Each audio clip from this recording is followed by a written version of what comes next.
वहीं असदुद्दीन ओवैसी की party AIMIM के कौमी तर्जुमान वारिस पठान ने हिंदुओं को लेकर मुतनाज़ा बयान दिया है।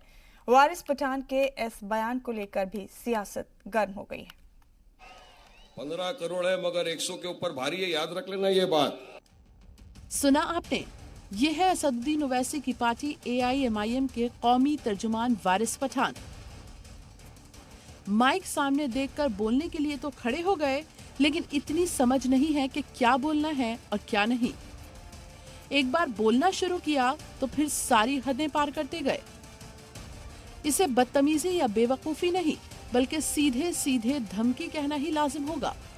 कर्नाटक के गुलबर्गा में रैली को खिताब करते हुए वारिस पठान ने न सिर्फ भीड़ को वजीर आजम नरेंद्र मोदी और वजीर दाखिला अमित शाह के खिलाफ भड़काया, बल्कि साफ साफ ये भी कह डाला कि अगर 15 करोड़ मुसलमान एक हो जाएं तो 100 करोड़ पर भारी पड़ेंगे। 15 फरवरी की उस रैली में दिए बयान को गौर से सुनिए। अरे भाई, अभी तो सिर्फ शेरनियां बाहर निकली है और तुम्हारे पसीने छूट गए। और समझ लो अगर हम लोग साथ में आ गए तो क्या होगा। 15 करोड़ है मगर 100 के ऊपर भारी है, याद रख लेना ये बात। ध्यान देने लायक बात यह भी है कि जिस वक्त वारिस पठान ये इश्तियाल अंगेज तकरीर कर रहे थे, उस वक्त मंच पर पार्टी के दूसरे लीडरान के साथ खुद असदुद्दीन ओवैसी भी मौजूद थे। लेकिन वारिस पठान सिर्फ यहीं नहीं रुके, भीड़ को भड़काते हुए बोले कि आजादी लेनी पड़ेगी और जो चीज मांगने से नहीं मिलती उसे छीनना पड़ेगा। ईंट का जवाब पत्थर से देना सीख लिया है अब हमने, मगर इकट्ठा होकर चलना पड़ेगा। आजादी लेनी पड़ेगी और जो चीज मांगने से नहीं मिलती उसको छीन के लेना पड़ेगा, ये भी याद रखना। ओवैसी के पार्टी के लीडर की इश्तियाल अंगेज तकरीर पर तो बीजेपी ने भी सख्त रद्द-ए-अमल जताया है। बीजेपी लीडरान ने कहा कि मुल्क में जिन्ना वाली जुबान बर्दाश्त नहीं की जाएगी। ओवैसी जी वैसे तो संसद के अंदर और बाहर संविधान की बहुत बड़ी बड़ी बातें करते हैं। जब मंच पे बैठे थे तो वारिस पठान उन्हीं के पार्टी के एक वरिष्ठ नेता है। इस प्रकार के भड़काऊ और सांप्रदायिक बयान दे रहे हैं कि हम तो 15 करोड़ हैं, अभी पसीने छूट रहे हैं, आगे देखिए क्या होगा। पहले अकरुद्दीन ओवैसी ने कहा, अब ये कह रहे हैं, तो ये क्या संविधान की कल्पना है क्या? तो ऐसे बयान कहाँ इस सोच को मजबूत करता है? इस पर ओवैसी जी को तो जवाब देना होगा। MIM के वारिस पठान ने अंतिम आग लगाने का प्रयास किया। जो उनकी भाषा है वो 1947 के मोहम्मद अली जिन्ना की भाषा है। कोई जिन्ना वाली आज़ादी की बात करता है तो कोई छीन के लेंगे आज़ादी। इस प्रकार की भाषा भाषण करने वाले के खिलाफ कड़ी से कड़ी कार्रवाई हो।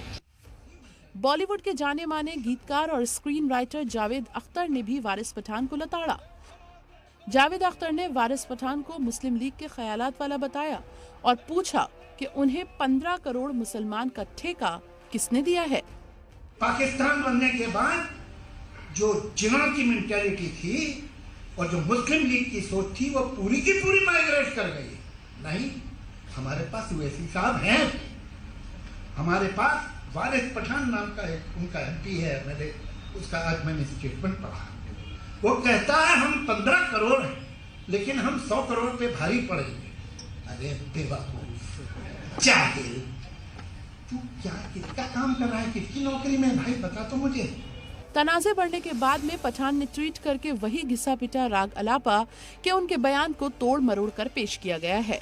और तो ये भी है कि वो ऐसा कुछ भी नहीं कह सकते जिससे किसी के जज्बात को ठेस पहुंचे। इतना ही नहीं, मीडिया के सामने सफाई देते हुए वारिस पठान ने दलील दी कि उन्होंने तकरीर में हिंदू लफ्ज का इस्तेमाल कहीं नहीं किया है। ये इनका एक इमेजिनेशन है। मैंने किस बात में कहा था, आज 130 करोड़ की आबादी है हमारे देश भारत में। ये बीजेपी वाले उसमें से हमको अलग करना चाहते हैं। अरे हम इस देश का अटूट हिस्सा है। ये देश पे जितना मोदी का हक है उतना ही अधिकार वारिस पठान का अधिकार है।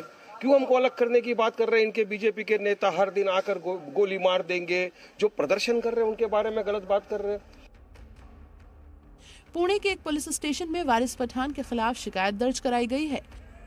हालांकि ये कोई पहला मौका नहीं है जब AIMIM के किसी लीडर ने ऐसी जहरीली जुबान का इस्तेमाल करते हुए इश्तियाल अंगेज तकरीर की हो। वारिस पठान से पहले असदुद्दीन ओवैसी के छोटे भाई अकबरुद्दीन ओवैसी भी 15 मिनट में मुल्क को सबक सिखाने की धमकी दे चुके हैं।